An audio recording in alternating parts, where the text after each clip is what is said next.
Hey guys, Justin here, and today I'm going to be going over the top 3 marketing mistakes that we see people make.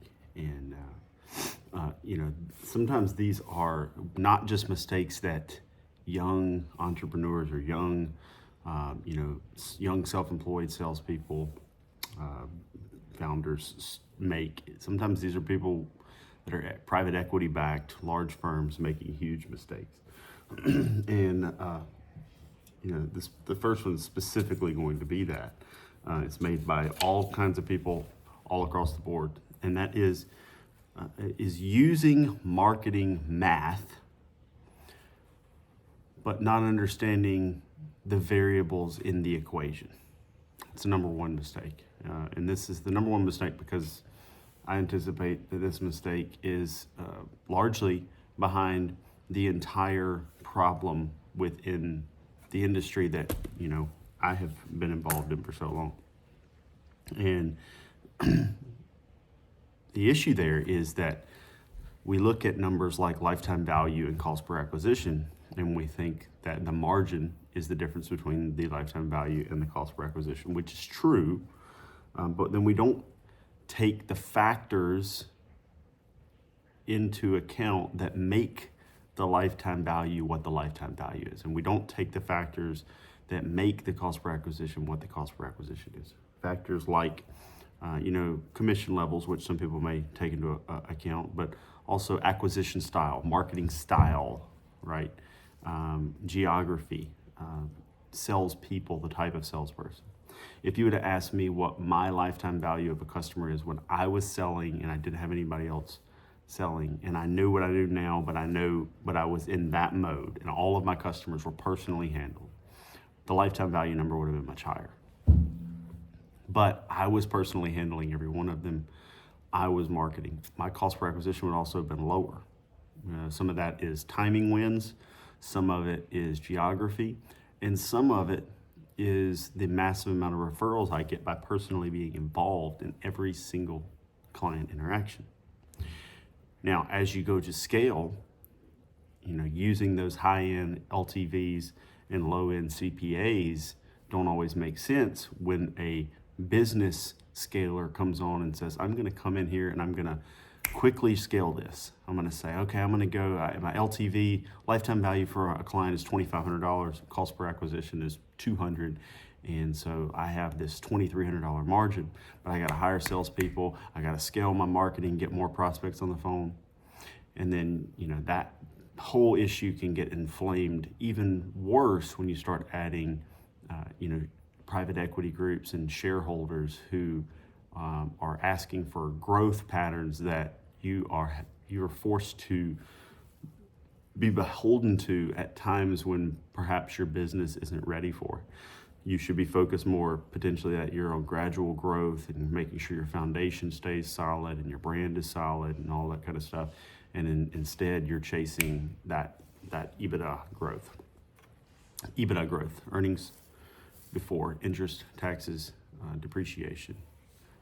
And so EBITDA is what a lot of your private equity and your shareholders, investors are after. They're after that net revenue or that actual bring home pay that they can use to either trade or that actually gets sent out to shareholders, right? So what we want to do is we want to grow where and I just made like a little graph here. It's very simple and it's backwards on here probably. Maybe it won't be. Quality goes down while volume goes up, which is bringing down my LTV, potentially up my CPA, so down my lifetime value of my client, up my cost per acquisition for a client simultaneously, which messes the entire metrics behind getting into the industry altogether up.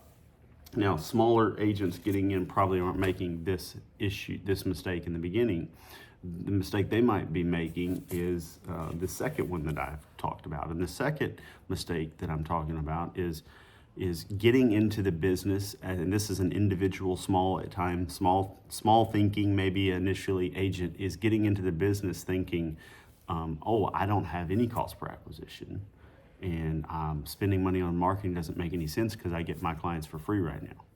But not understanding that volume at some point makes up for, in the right equation, volume makes up for not having zero CPA. So if I go from zero CPA to a $250 CPA or cost per acquisition, but my volume, is 5 times what it was before, I'm making much more money.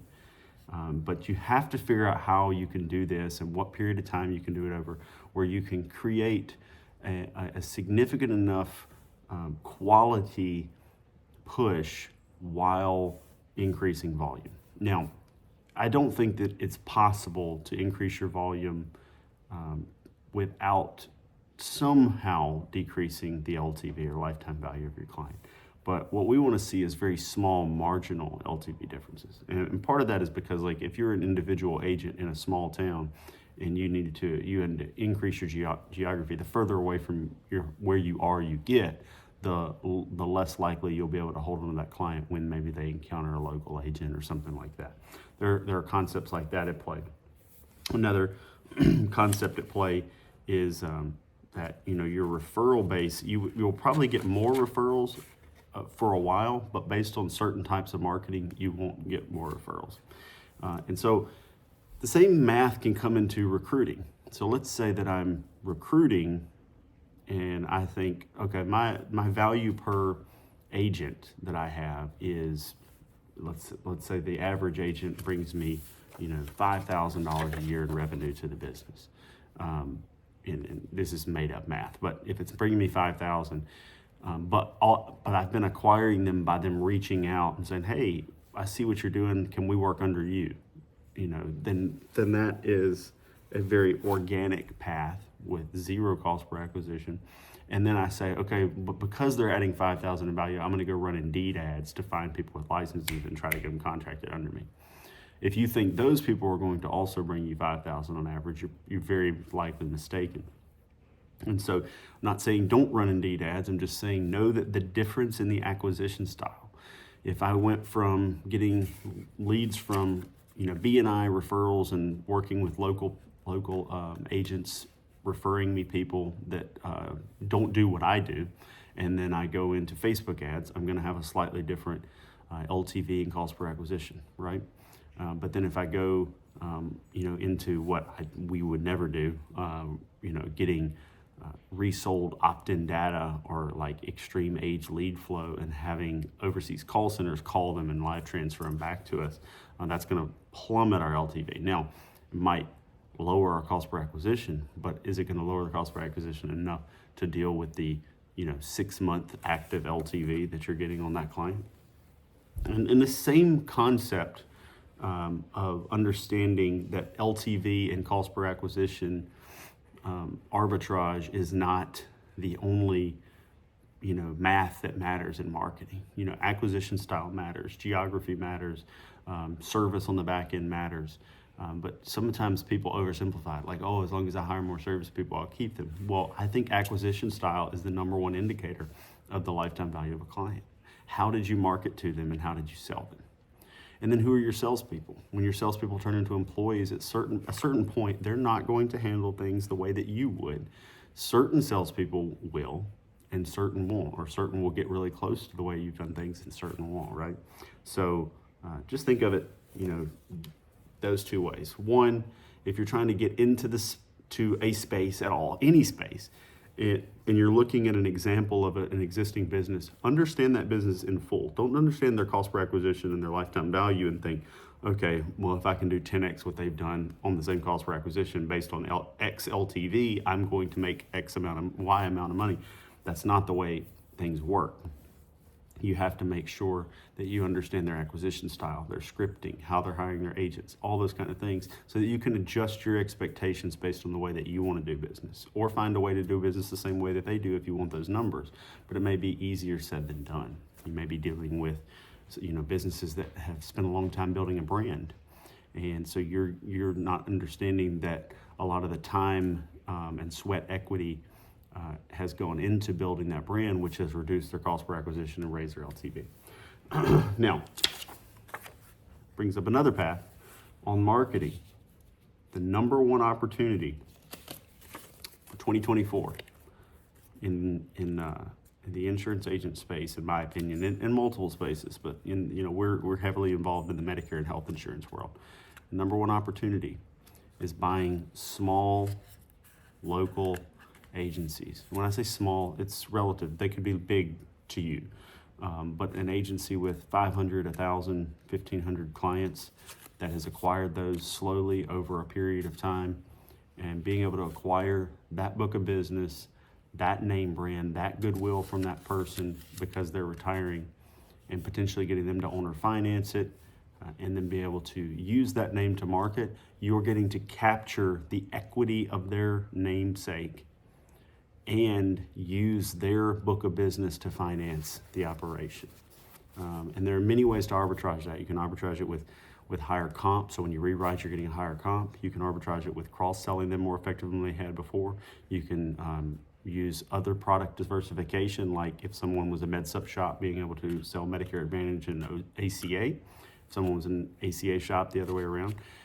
And I'm not going to get into the multiples that those are worth, because it so depends on exactly who we're talking about, how close they are to you, where you're at, how much risk you're willing to take, all that kind of stuff, right? But super big opportunity here. And I'm not talking about buying FMOs or call centers. I'm talking about local mom and pop agencies. These have been largely ignored by the large acquisition firms. Sometimes you're seeing them start to buy the downline agency or entity of the FMOs that they've bought, because they want to lock in that EBITDA and make sure it doesn't move. But they capture more EBITDA. They capture the revenue that was going to that entity, but they also are capturing the margin that the entity that they had already purchased had on that person. So you've seen some of that, but most of the time they've gone after that mid-level, which is very interesting to me, because I believe the majority of the production in the country is made up by mid-size agencies, local agencies all over. And then the call center was a big part, but I think that we're seeing certain call centers really struggle with LTV now, with what SelectQuote and eHealth and some of these groups have done.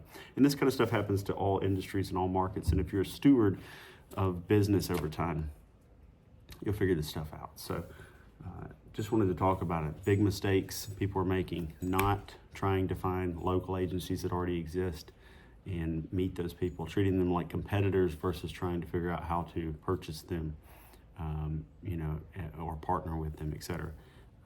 And then second and third would be not understanding the entire dynamics of the business you're trying to replicate, and or never spending money on marketing. So one, understand all the metrics, all the key performance indicators of any entity that you're trying to replicate their success, not just tunnel vision on one or two aspects. Two is make sure that eventually you are spending money on marketing. Not spending money on marketing is not, you're not cool. You didn't bypass everybody else. Some people have gotten lucky. If you know anybody that has virality on YouTube or something like that, it's not necessarily replicatable.